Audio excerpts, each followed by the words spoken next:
Vote చోరీకి వ్యతిరేకంగా Congress party పెద్ద ఎత్తున ధర్నా కూడా చేపట్టిన పరిస్థితి నెలకొంది. ప్రస్తుతం మనతో పాటు టీపీసీసీ చీఫ్ మహేష్ గౌడ్ మనతో ఉన్నారు. సార్, ఇది ఓట్ చోరీ కార్యక్రమంలో ఎంతమంది పాల్గొంటున్నారు? లక్షలాది మంది పాల్గొనేటువంటి మహత్తరమైనటువంటి మహారాలి ఇది. కేంద్ర ప్రభుత్వం స్వయం ప్రతిపత్తి గల సంస్థలన్నీ కూడా నిర్వీర్యం చేస్తూ తన అవసరాలకి అనుగుణంగా ఈ సంస్థలు వాడుకుంటా ఉంది. సిబిఐ కావచ్చు, ఈడీ కావచ్చు, ఇవాళ ఎలక్షన్ కమిషన్ ఆఫ్ ఇండియా కావచ్చు, తనకు అనుకూలమైన ఓట్లని ఉంచుతూ తనకి పడవి అనుకున్న ఓట్లని రకరకాల కారణాల వల్ల తొలగిస్తున్న సందర్భంలో జరిగిన బీఆర్ ఎన్నికల్లో ఓట్ చోరీ ద్వారా వాళ్ళ అధికారులు రాగలిగినారు. ఇదివరకు మహారాష్ట్ర అదాంటి యాక్టివిటీ చేసినారు.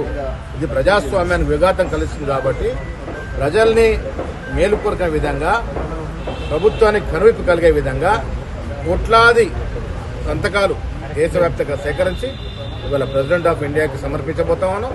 దాంట్లో భాగంగానే రామ్లీలా మధ్యలో మహారాయిలు ఉండబోతా ఉన్నాం.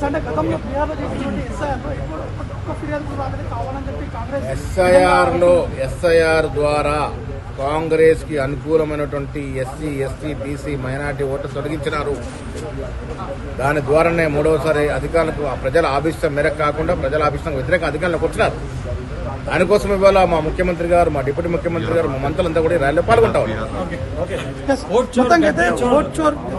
సంబంధించినటువంటి అంశాల్లో మాత్రం పెద్ద ఎత్తున అందరూ కూడా పాల్గొంటున్నారు. ఖచ్చితంగా దీనిపై బుద్ధి చెప్పేటువంటి విధంగా కూడా కాంగ్రెస్ పార్టీ ముందుకు కూడా వెళ్తుందని చెప్పేసి కూడా మహేష్ గౌడ్ కూడా చెప్పడం జరిగింది. నవీన్, RTV, న్యూఢిల్లీ నుండి. చరిత్ర సృష్టించినోడు ఇప్పుడు ఆ చరిత్రని తిరగరాయబోతున్నాడు. అబద్ధాల గోడల్ని బద్దలు కొట్టి నిజాలను రాగా మీ ముందుంచబోతున్నాడు.